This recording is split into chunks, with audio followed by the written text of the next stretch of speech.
So I have a list of data here, an X list and a Y list, and I want to talk about a residual plot and what residual plots tell you. So first I've typed the data into my calculator, and you can do that as well. Press pause if I go too quickly and you need to start again. From my home screen, I'm going to do linear regression. So I'm going to go stat calc number 8. I prefer number 8 over number 4, although 4 will give you the correct answer as well. So linreg number 8, and I've got my data in L1 and L2, and I'm going to go ahead and store it into Y1. So that was vars, yvars, function Y1. Calculate it, chicka chicka whir whir, and your calculator will give you this information. If the R and R squared don't show up, you can go into your catalog, second 0, and scroll down to find diagnostics on, hit enter, turn them on, and redo this. So let's talk about this just for a second. My equation, my best fit line would be y hat equals negative 9.3 plus 7x. And my R and R squared values indicate that the points are really close to a straight line. And if I wanted to graph that, I could set up my first plot to be a plot of L1 and L2. And since I stored my equation, it's gonna graph that on there for me as well. So I've got my equation in Y1. Let me get rid of these other two equations that I have so we don't get confused. So when I hit zoom 9, I get my data with the least squared regression line equation superimposed on top of it. Now we can all tell just by looking at this X list and Y list that the data is not linear. This is clearly y equals x squared. Nevertheless, the line, this line in fact, does a really good job at predicting. See how good my R squared is? 96% of the changing that's happening in Y could have been predicted by using this line. That's really good. But it's not really linear. It's just if I want to treat it as linear, it's really close to a straight line. Now what I want to do is I want to look at how wrong I was each time. So let me make this a little bigger. And I want to consider these distances. Now these distances are my residuals. And we've talked before that the sum of those residuals, the sum of those errors, is going to be 0. The stuff below the line and the stuff above the line balance out.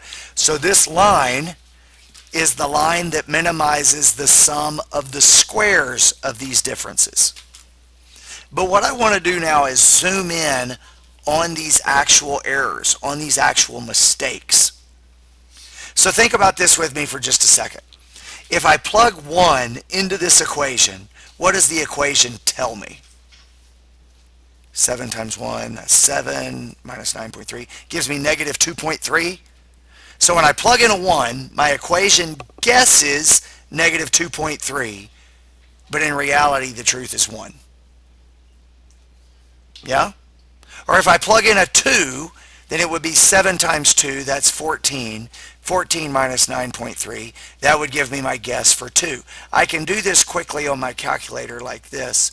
Vars, yvars, function y1, I can plug in a 2. Or I could plug in a 1. Or I could plug in a 3. And that's just taking those numbers and plugging them into the equation and telling me what the equation would predict. Now I already know what the truth is. That's what's in this column right here. But I could get these predictions.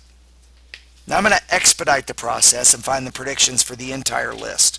So in my lists, I'm going to go to L3, and I'm going to make L3 Y1 of L1.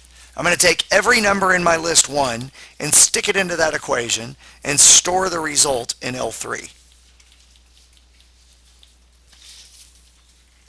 Now I suspect that the answers in L3 are going to be really close to the true values in L2, and the reason I think they're going to be close is because my R squared was rocking. So I hit enter, chicka chicka whir whir, here are the values I get.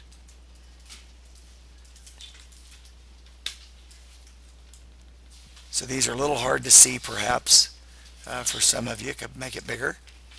There's the values I got. Zoom over. What I want to do now is see how close I was each time. So what I want to do in L4 is make L4 L2 minus L3. It's my Y values minus my Y hat values.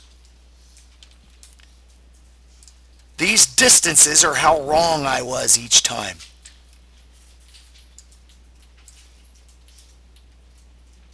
That's how wrong I was every time.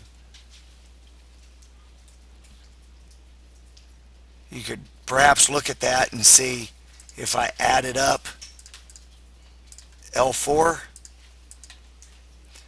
it's basically 0. Due to some round off error, it's not exactly 0, but it's basically 0, or it is 0. This is a measure of how wrong I was each time. Now what I want to do is I want to graph how wrong I was each time. So I'm going to go back to my scatter plots, and I'm going to make it a plot of L1 versus L4. So this is going to graph the X value and its corresponding error. Zoom 9. This line right here, we can ignore, or if it really bothers you, we could turn it off. Now this tells me if I hit trace, this first value is 1, 3.33. It's 1, 3.33. The second value is 2 and negative 0.66. This is how wrong I was each time. This is what sort of pattern is left in the data after the linear functions pattern is removed. Do you see a pattern there? Well, of course you see a pattern there. So what that pattern tells you is the original pattern that I extracted, that linear pattern that I extracted, wasn't good enough. It left a pattern still there. Since there's still a pattern here, since I see this pattern here, what that tells me is the original method wasn't good enough. And here's why it wasn't good enough. If I give you an X value in here, remember this line right here is your predictions. If I give you an X value in there, we already know that my prediction is going to be bigger than the truth. My prediction is going to be too big. On the other hand, if I predict something out here, my prediction, which is along that red line, is going to be less than the truth, which tells me that there's more that I could know about the data than just that straight line. So here's how I would want to write this down. Since there is a pattern,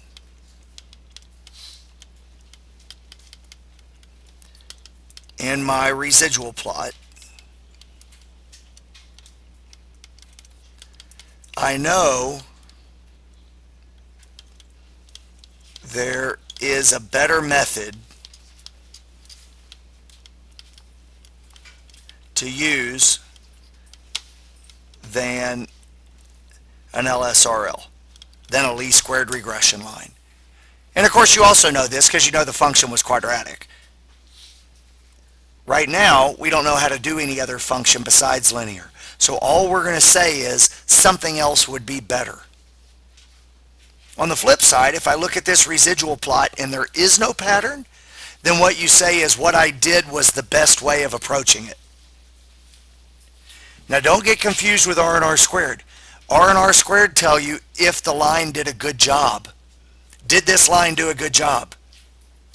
Yeah, the line did do a good job. However, something else would even be better because the data is not linear. Now, fortunately for us, the good folks at TI anticipated that we would want to do this, that we would want to assess the credibility of our line. And so they found a way to store these numbers that I found in L4. They store them in your calculator automatically when you do regression. So I'm going to go to L5 and show you this. In L5, I'm going to press second list, and I'm going to go down to this one that's called Resid. It could be different on yours. You might not have the same list that I have. But second resid, press enter, and it's going to copy the residuals into L5. Notice they're the same things that I have in L4. Whenever you do regression, the calculator automatically calculates and stores the residuals in my calculator. So a more expedient method of doing this would be in here to make a graph of L1 against the resids.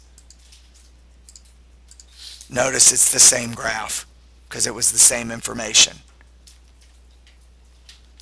To recap, what I'm looking for in a residual plot is a pattern. If I see a pattern, that means the method of regression, which in this case all we know is linear regression, is not good enough. Something's better. If there is no pattern, it means the method of regression we did is the best way to go. Not to be confused with R and R squared, which simply tell you if it did a good enough job. So the analogy I used was hammering in a nail with a screwdriver. If we thought about that in a statistical sense, hammering in a nail with a screwdriver would give me a good R value because it's probably going to work, but it would give me a pattern in my residual plot because there's some other tool I ought to be using, namely a hammer. If I knew how to use a hammer, I'd pick it up and do a better job. If I knew how to use a quadratic regression equation, I'd pick that up and do a better job than my line. What we don't want to assume is what the pattern is based on this regression plot. We're not real good at that yet. All we need to say is there's a pattern, so what I did isn't the best. Finally, sometimes other people will graph different things on this horizontal axis instead of just the X. So here's a graph where they're going to graph the Y. So they're going to graph the Y on the horizontal axis and the residuals on the vertical axis. Do you see a pattern? Yes, so what we did wasn't the best way to go. The graph won't look exactly the same, but if there's a pattern in one, there'll be a pattern in the other. The reason I show you this is because if you're asked to read a residual plot, you need to pay attention to what things are on the axes. In this case, it's L2 versus resids. So that's kind of a long treatment of what a residual plot is and how to calculate residuals and what in the world's going on with residuals. But hopefully that will give you some insight and help a little bit.